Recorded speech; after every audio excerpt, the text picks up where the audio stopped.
आज टे पिठा खाए इच्छा हो करदे ये पिठा खाऊ पोड़ पिठा बन खाऊ। हाँ हाँ बहुत दिन है खाई प्लीज प्लीज प्लीज बने बने तो सांग मैंने चलतु बनइबा मम्मी हाथ रंधा पोड़ पिठा एमती पोड़ पिठा आप जीवन में खाए परिबा पोड़ पिठा ना शुणी जो थे कि कखारू कंदमूल गाजर सबू पड़ो हेल्दी हम है हेल्दी। तो पोड़ पिठा बनवाई सब फर्स्ट आम नहीं जाइए अरुआ चाउल को बतुरे के रखाई जाइए एबे मम्मी ग्राइंडिंग कर दौरान ग्राइंडिंग कर सारा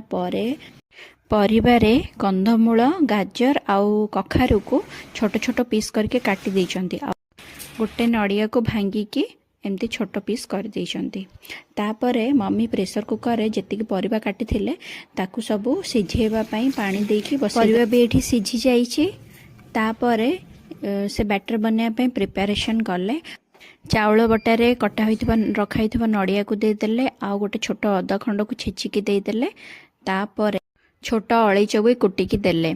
तापर ऐड कले चीनी सिझा होगी रखाई परिबा को ताको भले से चकटा चकटी करके सेडे ऐड करदेले आ लास्ट ऐड करदेले लूण हो गला हम बैटर रेडी। पोड़ पिठा बनवाई जो सेदुआटा तार कंसिस्टेंसीटा तो आप जानी मोटा हम पोड़ पिठा को जदि आपण एई वे रे करूछन्ती किछिटा वेजिटेबल्स जदि ऐड करूछन्ती ताहले सेटा स्मूथ भी हेई थाए आ देह पे बहुत हेल्दी भी हेई थाए और टाइम लागबो। चुल्ली रे बसैबार 40 मिनिट्स परे मु चेक करथिली आ अल्प मात्रा सिझिबार थिला तो मम्मी आसिके आउ थरे चेक कले तापर ता ऊपर दे देथिले गरम गरम अंगार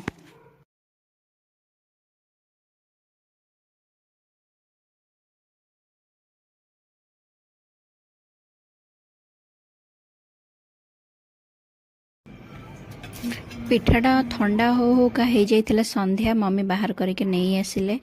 तापर काटी देले पनिकी रे सांग माने रेडी है कला पिठा पिठा we are eagerly waiting for poda pitha.